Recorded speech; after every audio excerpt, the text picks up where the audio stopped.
La reforma religiosa según Martín Lutero. Para iniciar tenemos que ver las causas por las que se dio la reforma religiosa.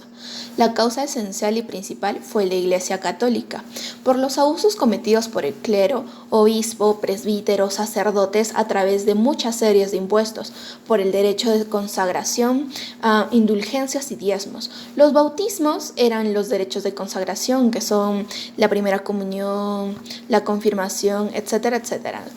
Las indulgencias y diezmos eran una forma de reducir los pecados a la población para pasar menos tiempo en el purgatorio.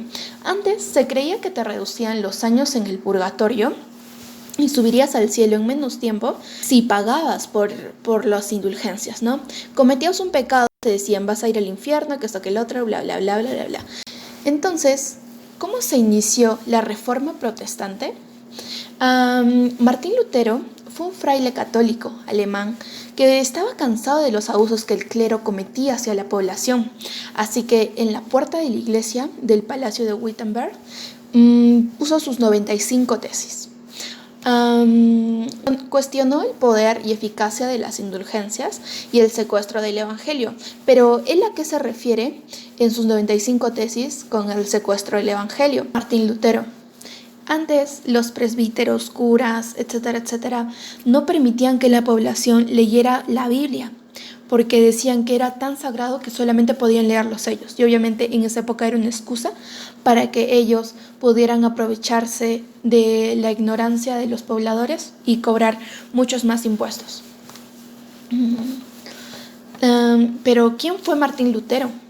Martín Lutero vivió desde 1483 hasta 1546.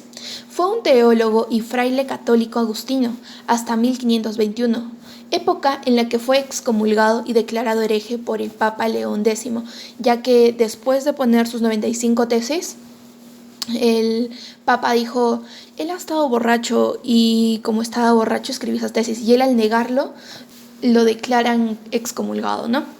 Es considerado el padre de la reforma religiosa. Fue y creó un culto religioso llamado el luteranismo. Fallece a los años de 1546 por enfermedades físicas. Tras años de protesta y enfrentamientos con el clero, a sus 38 años de edad, él, el 3 de enero de 1521, fue escondido por los príncipes alemanes. Él fue uno de los precursores que también estuvo en la reforma religiosa, ¿no? Pero, ¿por qué los anteriores precursores, si tenían las mismas ideas, la misma ideología, la misma forma de pensar hacia la Iglesia Católica, no pudieron llegar tan lejos como lo hizo Martín Lutero? Pues en la época que Martín Lutero publicó las 95 tesis, ya habían creado la imprenta, como se conocía en esa época.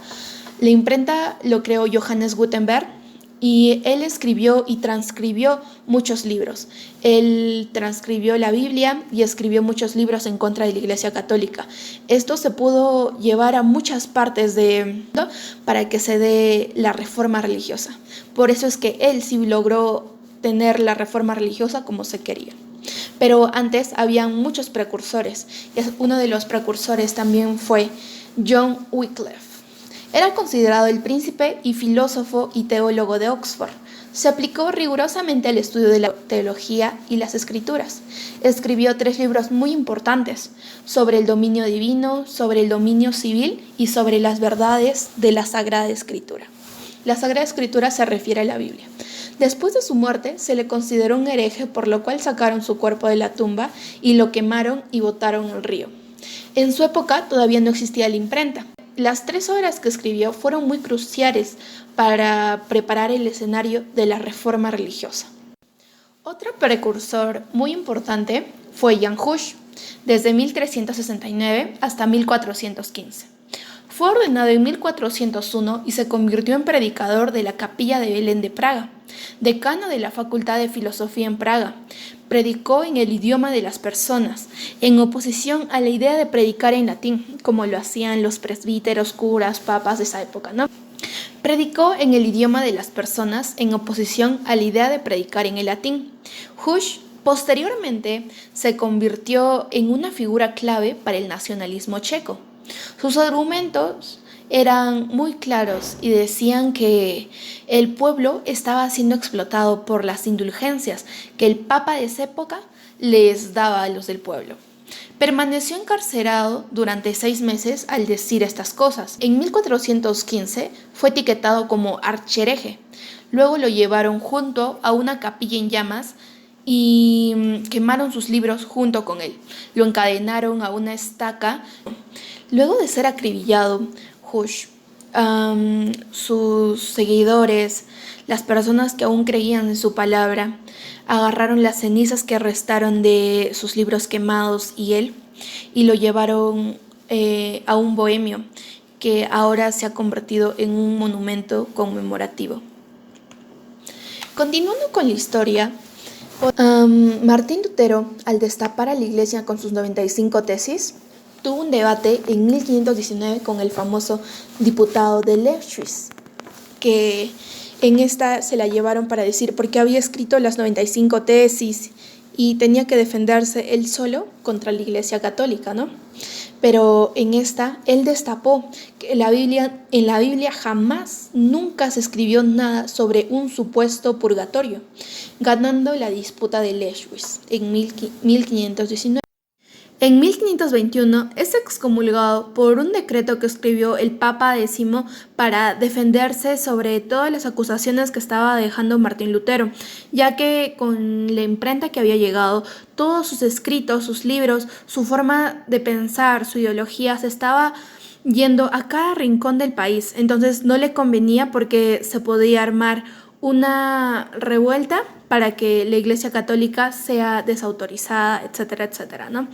Llamándola al decreto Bulla Decret Romanum Pontifice, inventando todo tipo de mentiras y nuevas reglas que hacen que Martín Lutero sea excomulgado y sacado de la Iglesia Católica.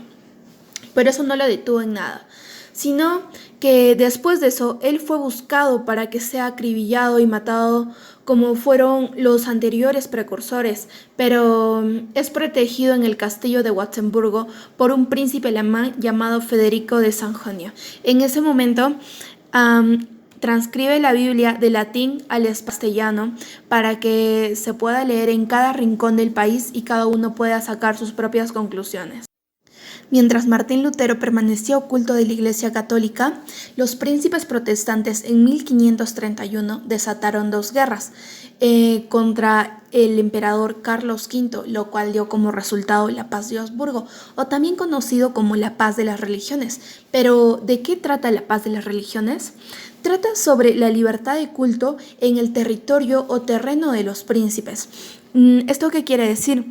Que ahora la única religión no era el catolicismo, sino que ahora se podía dividir en muchas otras.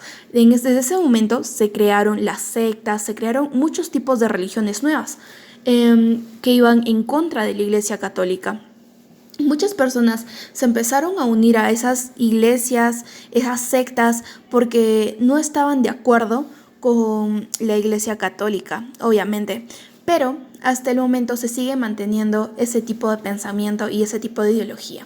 Después de la Paz de Augsburgo o Paz de las Religiones, se dio inicio a la Contrarreforma Católica, por así decirlo. Y eso es otro tema. Muchas gracias por el video. No se olviden de suscribirse, darle like y compartir el video con todos sus amigos para que ninguno se pierda esta gran información.